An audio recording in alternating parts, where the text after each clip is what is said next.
Try ko na po yung wet shirataki rice. Unahin ko na po yung kay Jedder's Grindahan. So this is 270 grams.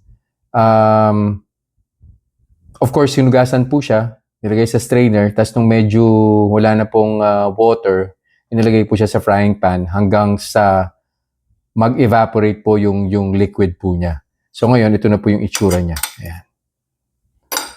Mainit-init pa. So nasamahan ko po siya ng 2 sunny side up na itlog.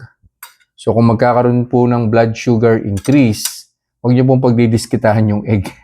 Kasi wala po talagang blood sugar spike yan. Ilang beses ko na po na-test yan. At saka ang ginagamit ko po dito is Baguio coconut oil. So yan. So kainin ko na po ito. Tapos babalik po ako after 2 hours and we'll see kung ano pong gagawin natin sa blood sugar ko.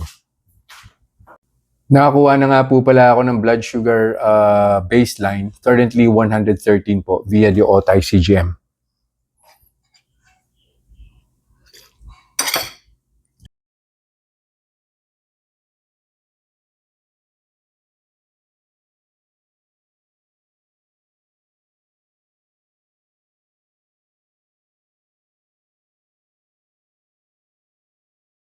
Reminders lang po, huwag pong mag-a-unli. Always eat in moderation. Di po ako doktor, so whenever in doubt, konsulta po kayo sa doktor ninyo. And yung results po ng mga review na ginagawa ko, it may vary. So huwag niyo pong i-expect na yung resulta sa akin is magiging kapareho po ng resulta sa inyo. So yun lang po. Have a nice day. Conclusion na po tayo dun sa kinain kong konjac shirataki rice. So 2 hours ago po yun. Nag-start po yung blood sugar ko 113. On the first hour, 113 din po. So pareho lang po siya. Diretsong-diretso po yung graph. And then on the second hour, tumaas po siya. Nag-plus 9 po siya. So naging 122 po yung blood sugar reading po natin on the second hour. I consider it minimal. Napaka-tolerable naman po niyang plus 9 na yun. No?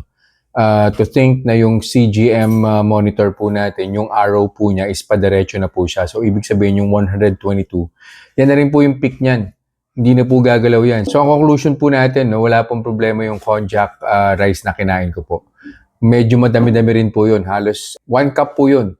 So, kung hindi na po kayo sanay kumain ng rice, siguro half lang po nung serving niyan po pwede na po siya.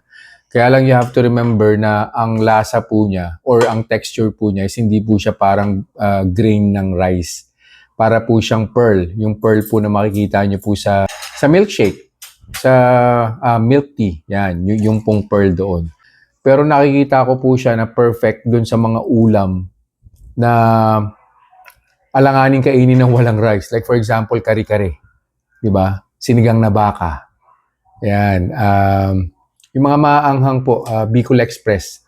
So, kailangan po ng rice na. So, tama-tama po itong konjac rice na ito. So, yun lang po for this review. I'll see you guys in the next vlog. Bye-bye.